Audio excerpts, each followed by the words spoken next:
तो फिल्म की शुरुआत टेलर नाम की एक आर्ट एंड फिल्म यूनिवर्सिटी की स्टूडेंट से होती है जो अपने फाइनल ईयर की थीसिस के लिए एक डॉक्यूमेंट्री रिकॉर्ड कर रही थी जिसका टॉपिक सबसे अलग था। अलग होने के साथ साथ भयानक और अजीब भी था और उसके लिए कितना खतरनाक साबित होने वाला था वो जानती भी नहीं थी। वो इस टाइम ग्रेवयार्ड के पास अपनी डॉक्यूमेंट्री का इंट्रो रिकॉर्ड कर रही थी और इस शहर के सारे पुराने और बुरे स्लेशर्स के बारे में बता रही थी। स्लेशर्स यानी ऐसे साइकोपैथ किलर्स जो इंसानों को बिना किसी वजह के एक दर्दी और बुरे तरीके से बेरहमी से मार दिया करते थे। ऐसे सीरियल किलर्स जो पकड़े भी नहीं जाते थे क्योंकि वो अपने खिलाफ सभी सबूत मिटा दिया करते थे। टेलर ऐसे बेरहम इंसानों के बारे में भी दुनिया से एक अलग सोच रखती थी। उसके मुताबिक ऐसे स्लेशर्स के साथ बचपन में जरूर कुछ बुरा हुआ होता है जिसका वो बदला लेते हैं बड़े होकर, इसलिए वो उनको ज्यादा बुरा नहीं समझती। बात करते हुए वो एक घर के सामने आ जाती है और बताती है कि ये वो घर है जहाँ सालों पहले लेस्ली नाम के एक बच्चे ने अपने पेरेंट्स का मर्डर कर दिया था। और इस बात की खबर जब आसपास के लोगों को हुई तो लोग लेस्ली से इतना डर गए कि उन्होंने उसे पुलिस के हवाले भी नहीं किया क्योंकि छोटे बच्चे को पुलिस सजा नहीं देती। उन्होंने सीधा उसे नदी में फेंक कर मार दिया ताकि वो किसी और को नुकसान न पहुंचा सके। पर कहानी में अब ट्विस्ट ये था कि वो मरा ही नहीं था और अब सालों बाद यहाँ पर वापस आ चुका था अपने साथ होने वाले जुल्म का बदला लेने के लिए। और अब टेलर लेस्ली के साथ मिलकर स्लेशर्स किस तरह से मर्डर्स करते हैं इस पर ही डॉक्यूमेंट्री बनाने वाली थी। टेलर अब घर के अंदर जाती है और पता चलता है कि उसने लेस्ली से सारी बातचीत पहले ही की हुई थी कि वो डॉक्यूमेंट्री बनाने वाली है। वो लेस्ली का इंटरव्यू भी लेती है और पूछती है कि तुम वापस क्यों आए हो। वो बताता है कि मैं अपना बदला लेने के लिए वापस आया हूँ। फिर इस तरह है कि जब से मेरे मरने की खबर शहर में फैली थी उसके बाद से मेरी डेथ एनिवर्सरी पर बहुत से लोग यहाँ पर आकर हेलोवीन की तरह यहाँ पर एडवेंचर बनाते हैं, पर इस मर्तबा वो मना नहीं पाएंगे क्योंकि जब वो एडवेंचर के नाम पर मेरी मौत का मजाक बनाने आएंगे तो मैं उन्हें मार डालूंगा। अब टेलर से कहते हैं क्या तुम अपने सारे तरीके हमें बताओगे, दिखाओगे जिन तरीकों से तुम उन्हें मारना चाहते हो। लेस्ली उसे हाँ में जवाब देता है। वो उसे अपना एक खौफनाक सा गार्डन भी दिखाता है जहाँ पर बहुत सारे दरख्त लगे हुए थे और वो छोटा सा ही गार्डन एक जंगल का नजारा दे रहा था। टेलर अब हर टाइम लेस्ली के साथ थी ताकि वो उसकी एक एक बात को, एक एक मूव को अपनी डॉक्यूमेंट्री के लिए रिकॉर्ड कर सके। वो दिखती है कि लेस्ली सुबह ही उठकर अपना वर्कआउट करने लग जाता है और अपने आप को फिट रखने के लिए बहुत ही ज्यादा मेहनत भी करता है। टेलर उससे सवाल करती है कि तुम इतनी ज्यादा मेहनत क्यों करते हो। तो लेस्ली बताता है कि अगर हम मजबूत नहीं होंगे तो हमारे शिकार हमारे हाथों से निकल जाएगा। अब लेस्ली टेलर को लेकर एक यूनिवर्सिटी के अंदर जाता है और उसे कहता है कि मैं तुम्हें आगे का सारा प्लान में बताता हूँ। वो टेलर को कैमरा ऑन रखने के लिए कहता है और फिर बताता है कि हम किसी को भी इस तरह नहीं मार देते। हम सबसे पहले अपना टारगेट सेट करते हैं, पूरी प्लानिंग करते हैं, अपने टारगेट का पीछा करते हैं और फिर उसे ट्रैप करने के बाद ही मारते हैं। लेस्ली टेलर को बताता है कि इस मर्तबा भी उसने एक ग्रुप को टारगेट किया हुआ है। वो ग्रुप के सभी लोगों को मार देगा और उसके बाद एक ही लड़की बचेगी जो सरवाइव कर जाएगी और उसके हाथ से निकल जाएगी, जिससे लगेगा कि वो भागने में कामयाब हो गई है पर असल में मैं खुद ही उसे छोड़ दूंगा। टेलर पूछती है वो लड़की कौन होगी। उसके सवाल पर लेस्ली उसे एक आइसक्रीम शॉप पर ले जाता है और वहाँ पर काम करते हुए एक लड़की को दिखाता है और बताता है कि इसको छोड़ने की वजह भी ये है क्योंकि ये बहुत अच्छी है और अभी तक वर्जिन भी है। अब टेलर लेस्ली से कहती है चलो उससे भी कुछ बात कर देखते हैं, पर लेस्ली उसे डांट कर मना कर देता है और कह देता है इस तरह तो तुम मेरा प्लान खराब कर दोगी, लेकिन हाँ रुको, मैं तुम्हें कुछ रिकॉर्ड करने के लिए जरूर दे सकता हूँ। वो कहता है मैं दिखाता हूँ कि किस तरह स्लैशर्स किसी को भी मारने से पहले उसे जहनी तौर पर परेशान कर देते हैं, तंग कर देते हैं, उन्हें इतना डरा देते हैं कि वो हर चीज से कट कर दूर दूर रहने लगते हैं। वो एक तार लेता है और एक ब्रिक लेता है और दोनों को दरवाजे के साथ अटैच कर देता है। जैसे ही वो लड़की अपने स्टोर से गार्बेज फेंकने के लिए बाहर आती है तो पीछे से दरवाजा ऑटोमेटिकली बंद हो जाता है और वो लड़की बहुत ज्यादा डर जाती है और वहां से भाग जाती है। अब उस लड़की के डर कर भागने की वजह से इन लोगों को एक अच्छा कंटेंट मिल गया था और ये लोग बहुत ज्यादा खुश हो गए थे। अब ऐसे ही इस डॉक्यूमेंट्री के चक्कर में टाइम गुजरता रहता है और वक्त के साथ साथ टेलर लेस्ली के और भी करीब होती जाती है और अच्छी दोस्त बन जाती है क्योंकि उसे लग रहा है कि लेस्ली ये सब फेमस होने के लिए कर रहा है और वो किसी को भी नहीं मारेगा। वो बस एक स्लेशर का रूप लेकर इनकी डॉक्यूमेंट्री का हिस्सा बनना चाहता है ताकि इनकी डॉक्यूमेंट्री की वजह से वो मशहूर हो सके। अगले दिन लेस्ली टेलर को अपने घर में लेकर जाता है। वहाँ पर टेलर लेस्ली की वाइफ से मिलती है और ये जानकर हैरान हो जाती है कि लेस्ली की वाइफ भी लेस्ली का पूरा पूरा साथ दिया करती थी, उसकी ट्रेनिंग में भी और उसके हर काम में। लेस्ली यहाँ पर अपने अंकल के बारे में पूछता है तो उसकी वाइफ बताती है कि वो मेडिटेशन करने के लिए जंगल में गए हैं। टेलर को ये बात सुनकर काफी अजीब लगता है और अब लेस्ली टेलर को लेकर एक जंगल के अंदर आ जाता है और एक ग्रेव के अंदर से अपने अंकल को बाहर निकालता है।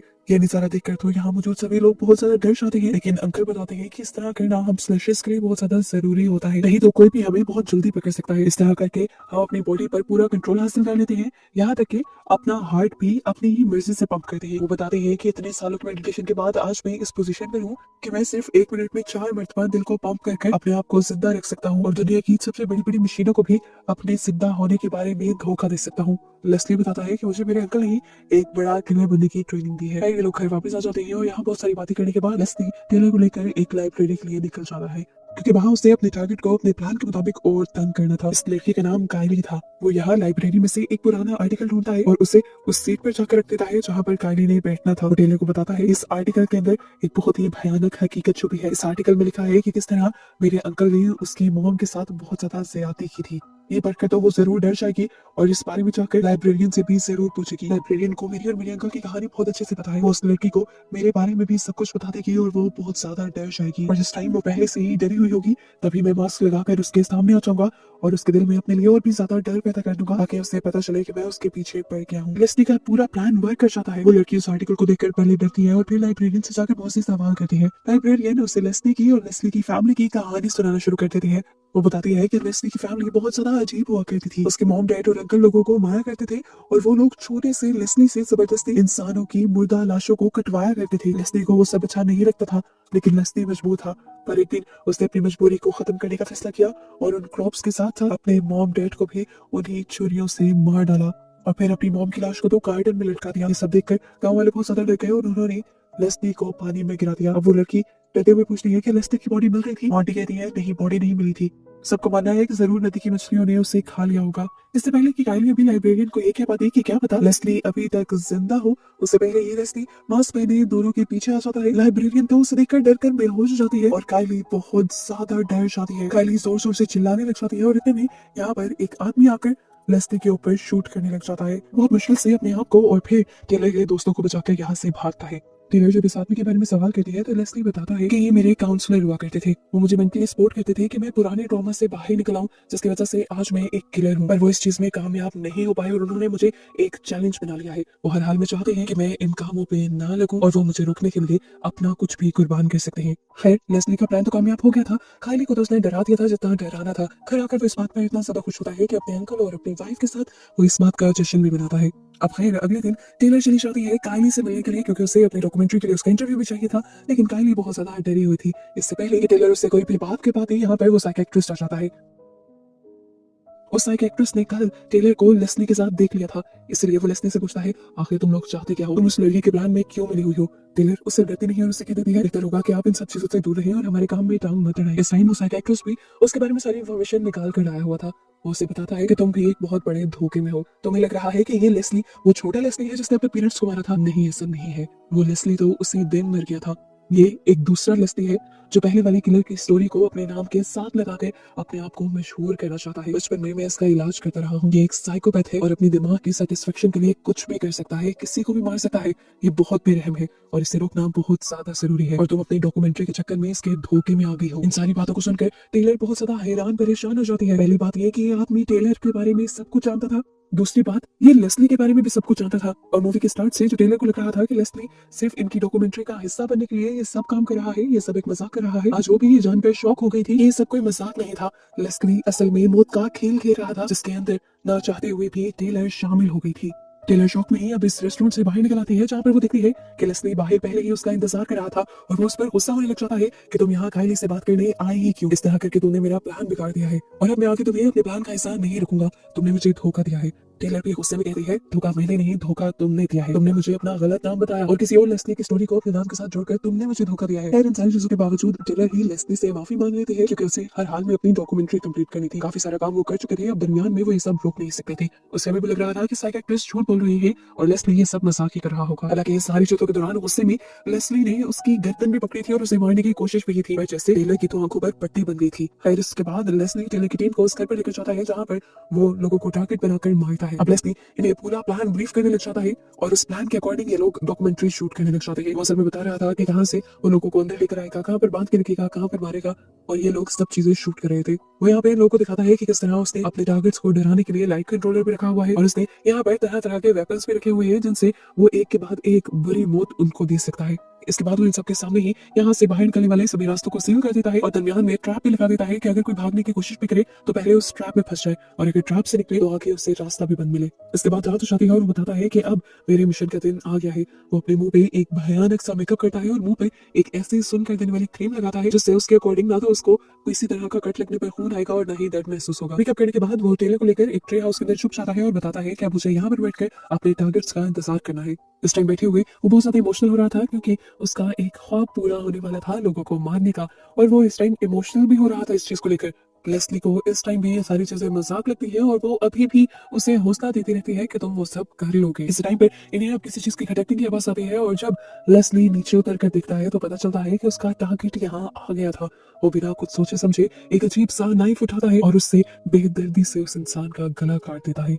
उसने तो उस टारगेट को सोचने का मौका तक नहीं दिया था। अब अपनी आंखों के सामने ये मर्डर होता देखकर टेलर और उसके साथी बहुत ज्यादा पैनिक कर जाते हैं और अब जाकर इन्हें यकीन आता है कि ये सब कुछ सच था। ये मौत का खेल असल में चल रहा था जिन्हें वो मजाक समझते आ रहे थे। टेलर और उसके फ्रेंड्स को पैनिक हुआ देखकर वो सबको कहता है तुम लोग यहाँ से बाहर चले जाओ, इस तरह तुम लोग मेरा प्लान खराब कर रहे हो और मैं अपनी जीत के इतना करीब आकर पीछे नहीं हट सकता। अब ये सब देखकर टेलर बहुत ज्यादा दुख में थी। वो लेस्ली को समझाने लग जाती है ऐसा मत करो, ये सब गलत है, तुम्हारा प्लान तुम्हारी स्टोरी सब बहुत अच्छा था। अगर तुम सारा यहाँ पर मौत का खेल एक ड्रामा कर रहे हो तब भी ठीक था, लेकिन तुमने तो असल में लोगों को मार दिया है और ये करना गलत है। लेस्ली उसकी बातें सुनता हुआ यहाँ से चला जाता है और टेलर अब अपने दोस्तों को कहती है कि जो भी करना है अब हमें ही करना है, हम उसका सारा प्लान जानते हैं और हम अब उसके टारगेट्स को बचा सकते हैं। उसके दोस्त भी टेलर के साथ मिलकर उसी घर में आ जाते हैं जहाँ पे लेस्ली को ज्यादा लोगों को मारना था। यहाँ आकर टेलर क्या देखती है कि कायली की नहीं वो लड़की अपने दोस्त के साथ ही यहाँ, और ये देखकर उसे अंदाजा हो जाता है कि लेस्ली की तो गेम ही कुछ और थी। उसने बताया था कि उसका टारगेट एक ऐसा ग्रुप है जो किसी मिशन पर है और सर्वाइवल लड़की वो होगी जो वर्जिन होगी। उसे याद आया कि वर्जिन तो वो खुद थी। ये समझते ही उसका दिमाग घूम गया क्योंकि उसे पता चल गया था कि लेस्ली असल में इस ग्रुप के पीछे नहीं बल्कि वो उसी के ग्रुप के पीछे था और उसने सारा प्लान उसको और उसके दोस्तों को ही ट्रैप करने के लिए बनाया था और वो पूरी तरह अब उसके प्लान का हिस्सा बन चुके थे और फंस भी चुके थे। और यहाँ पर सबको ये बात बताने की कोशिश करती है पर कोई उसकी बात नहीं मानता। इतने में ही बाहर से कोई अनजान लड़की रोते हुए इन सबके सामने आती है और बताती है कि किसी आदमी ने मेरे हस्बैंड को मार डाला है। उसे पैनिक हुआ देखकर सब लोग भी यहाँ डर जाते हैं और अब उन्हें बाहर लेस्ली ही खड़ा दिखाई देता है। अब एक लड़का भागकर बाहर जाता है और किसी गाड़ी को स्टार्ट करने की कोशिश करता है पर देखता है कि लेस्ली ने सारी गाड़ियों को पंचर कर दिया था। वो अंदर आता है और टेलर से बात करता है। टेलर कहती है उसने जरूर हमारी वैन को पंचर नहीं किया होगा क्योंकि वो खुद भी हमारी ही वैन इस्तेमाल कर रहा था। बस ये सोचते हैं ये सब लोग अपनी वैन में बैठने के लिए निकल जाते हैं पर पता चलता है कि इस वैन में उसने 2 डेड बॉडीज को रखा हुआ था ताकि उन्हें देखकर ये लोग डर जाए और पैनिक हो जाए। लेकिन इस टाइम ये लोग भी डेड बॉडीज को देखकर डरते नहीं क्योंकि इन्होंने भी इस टाइम अपने आप को बचाना ज्यादा जरूरी समझा था। ये लोग उन डेड बॉडीज को गिरा देते हैं और खुद इस वैन में बैठ जाते हैं। अब टेलर का दोस्त भी जब इस वैन को स्टार्ट करने की कोशिश करता है तो ये वैन भी स्टार्ट नहीं होती और ये लोग समझ जाते हैं कि लेस्ली ने एक और मर्तबा इन्हें धोखा दिया। बज़ाहिर उनकी गाड़ी को पंचर नहीं किया लेकिन अंदर से खराब कर दिया। ये लोग भी अब यहाँ से निकल नहीं सकते और जल्द ही लेस्ली इन सबको मार डालेगा। ये सब लोग अब एक कमरे के अंदर आकर अपने आप को उस कमरे में लॉक कर लेते हैं। कायली जिसे पहले ही दिन से लेस्ली अपना टारगेट बताया करता था वो सबसे ज्यादा डरी हुई थी। वो अपने आप को बचाने के लिए यहाँ विंडो तोड़कर वहां से जंप कर देती है लेकिन नीचे गिरने की वजह से उसकी मौत हो जाती है। यहाँ पर अब टेलर रोने लगी थी क्योंकि उसे पता था कि उसके दोस्तों को और उसको मार दिया जाएगा। उसी घबराहट को देखकर उसका एक दोस्त उससे भी ज्यादा डर जाता है और पहले जिस विंडो से कायली ने जंप किया था वो भी उस विंडो से जंप करके भागने की कोशिश करता है और पीछे से लेस्ली आकर उसे भी मार डालता है। अब लेस्ली इनके इस कमरे में भी आ गया था। ये लोग भागते भी तो भागकर कहाँ जाते, एक के बाद एक लेस्ली उसके दोस्तों को मारता जाता है और अब उसके 2 दोस्त रूफ पर लगी हुई लकड़ियों की सपोर्ट के ऊपर चढ़ने लग जाते हैं। लेस्ली भी उनके पीछे उसके ऊपर चढ़ता है तो अपने आप को बचाव के चक्कर में ये दोस्त उसे वहां से नीचे फेंक देते हैं। लेस्ली एकदम से बेहोश हो जाता है और ये लोग सुकून का सांस लेते हैं क्योंकि उन्हें लगा था कि लेस्ली मर गया। टेलर और उसके दोस्त की जान में जान आती है और वो दोनों जब एक साथ यहाँ से निकलने ही वाले होते हैं ठीक उसी टाइम पर लेस्ली उठकर टेलर के दोस्त को मार देता है और अब टेलर अकेली ही बच जाती है। अपने आखिरी दोस्त की भी मौत देखकर टेलर अब पागल हो गई थी। उसे पता था कि लेस्ली ने वेपन्स कहाँ रखे हैं। वो भागकर उस कमरे में जाती है और एक वेपन उठा लेती है लेस्ली को मारने के लिए। लेस्ली जैसे ही उसके पीछे आता है वो घुमाकर वो वेपन उसके सर पर मारती है और लेस्ली गिर जाता है। एक और मर्तबा उसे लगा कि वो जीत गई और उसने लेस्ली को मार दिया पर ये सब भी धोखा ही था। लेस्ली ने मरने का नाटक किया था जैसे उसने बताया था कि वो लोग कर सकते हैं। कुछ ही देर में वो वहाँ फर्श से गायब हो गया था और टेलर के लिए ये समझना काफी था कि वो जिंदा है और उसके पीछे जरूर आएगा। अब लेस्ली एक नए हथियार के साथ उसके पीछे आ जाता है और उस पर एकदम से अटैक करके उसे मारने की कोशिश करता है। टेलर उसके हाथ से उसका वेपन छीन लेती है लेकिन लेस्ली उसका गला दबा रहा था। इससे पहले कि वो टेलर को मार देता टेलर हिम्मत दिखाती है और अपनी पूरी पावर के साथ लेस्ली को अपने ऊपर से नीचे उतारते हुए यहाँ एक मशीन के अंदर उसका सर फंसाकर इस कमरे से बाहर निकल जाती है और जल्दी से इस कमरे को आग लगा देती है। अब तो फाइनली उसे लग रहा था कि उसने लेस्ली को मार ही दिया, लेकिन मारकर फायदा भी क्या हुआ था, उसने अपने दोस्तों को तो खो ही दिया था। वो भी रो ही रही थी कि यहाँ पर वो साइकियाट्रिस्ट और उसका बेस्ट फ्रेंड आ जाते हैं जो लेस्ली के हमले से सिर्फ बेहोश हुए थे। उन्हें देखकर टेलर को थोड़ा सा सुकून होता है। टेलर अब उनके साथ मिलकर यहाँ से आगे बढ़ जाते हैं। वो खुश थे कि कम से कम उनकी जान बच गई, पर वो ये नहीं जानते थे कि ये मूवी की हैप्पी एंडिंग थी ही नहीं। मूवी के पोस्ट क्रेडिट सीन में हमें उस जलते हुए घर के अंदर जिंदा पर जले हुए लेस्ली को दिखाया जाता है। अगर वो जिंदा था तो मतलब ये था कि वो अपना बदला लेने जरूर आएगा। और ऐसे ही इस खौफनाक एंडिंग के साथ ही मूवी यहाँ खत्म हो जाती है।